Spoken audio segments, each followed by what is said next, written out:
بسم الله الحمد لله والصلاة والسلام على رسول الله وعلى آله وأصحابه أجمعين أما بعد. Chapter number 15, the abridged version of Riyadh as-Saliheen says here, باب المحافظة على الأعمال, taking care of your deeds and preserving them, looking after them, keeping a close eye and close watch on one's actions. So the previous chapter we spoke on balance and lack of extremism, not going overboard, Babul iqtisad fi ta'a. And before that he mentioned Babul bayan kathrati turuq al-khair, the abundant ways of doing good. And before that he mentioned Babul hatha ala al-izdiyadi min al-khairi fi awakhir al-umr, doing as much good as you possibly can towards the end of your life. And before that was Babul mujahada, the chapter of fighting yourself. And then chapter 10 was Babul Mubadara ila al-Khairat, was to encourage the people to do good deeds. Naam. وحثي من توجه لخير على الإقبال عليه بالجد من غير تردد. And those who are inspired to do good, to do it without any hesitation. So you see how he cohesively put the book together. One chapter follows another. One chapter precedes another, and it all blends so perfectly. Encouraging you to do good deeds in general, then specifically, then a specific time in your life, but don't go extreme, don't kill yourself, don't neglect other things which are more important, which are more obligatory. And then last but not least, it says to keep those deeds, to keep them. You start something to keep it. As we mentioned in the previous narration about being consistent, even if it's something that's small or minute, quote unquote, because there's nothing that's small and minute of good to Allah subhanahu wa ta'ala.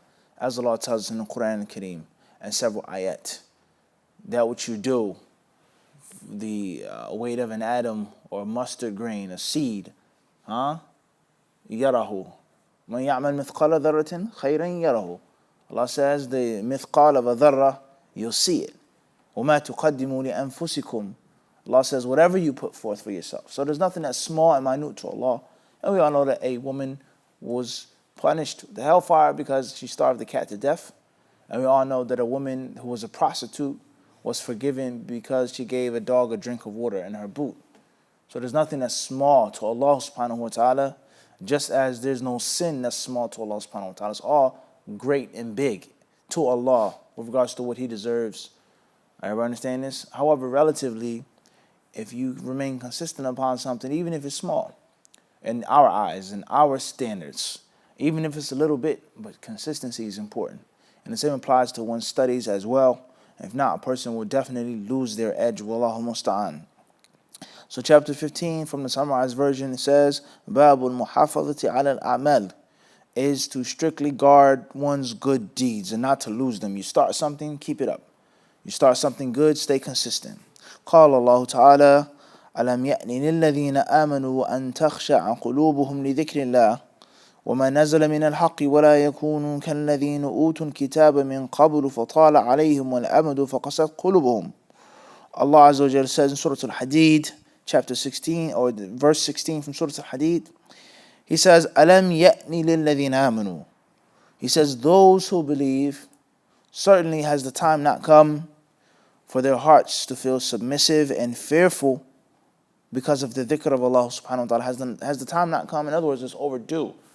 For those who believe, not the munafiqeen, not the kafirin, but those who believe, He says that it's overdue for the hearts to tremble from Allah Azza wa Jalla's dhikr. And also the truth that Allah has sent down. And not for them to be like the Jews and the Christians before them, those whose hearts became hard because of a long, lengthy period of heedlessness and disobedience.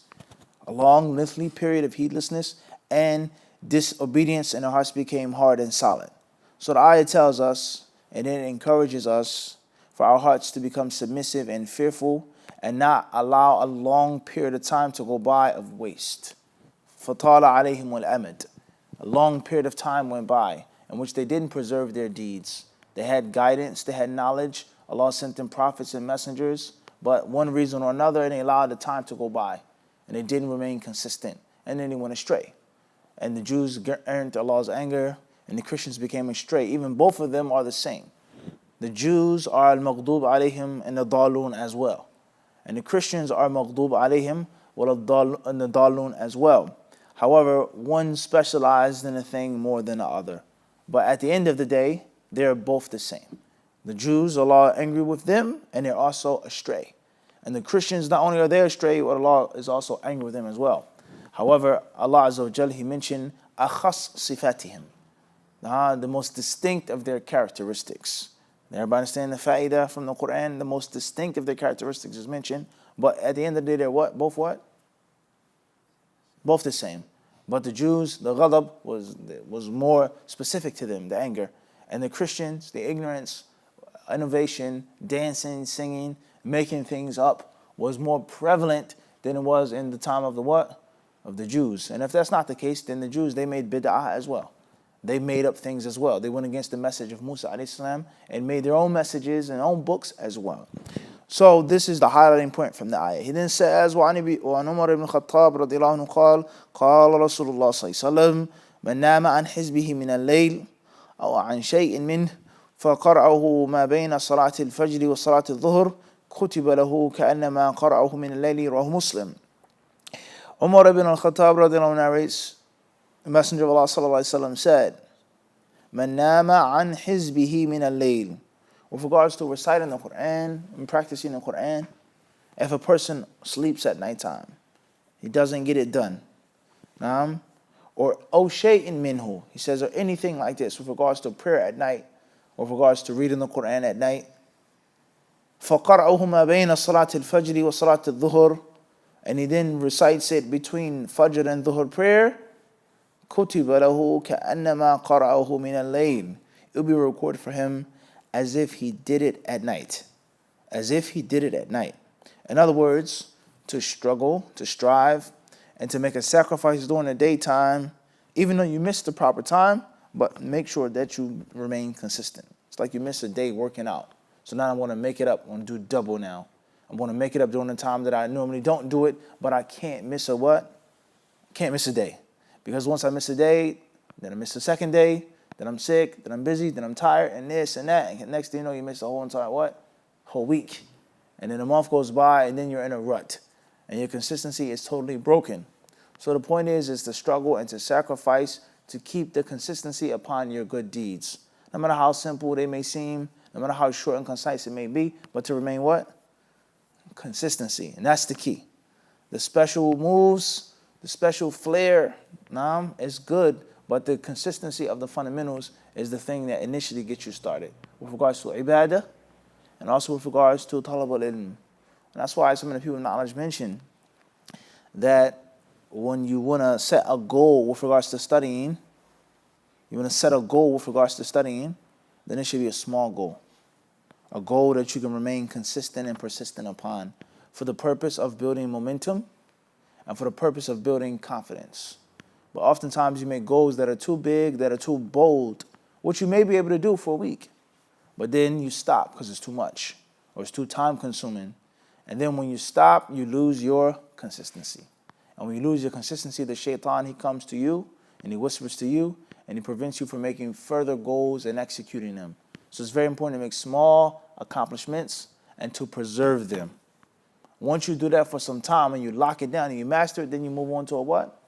A bigger goal, a bigger size of memorization, or wherever the case may be. So that's the end of that chapter.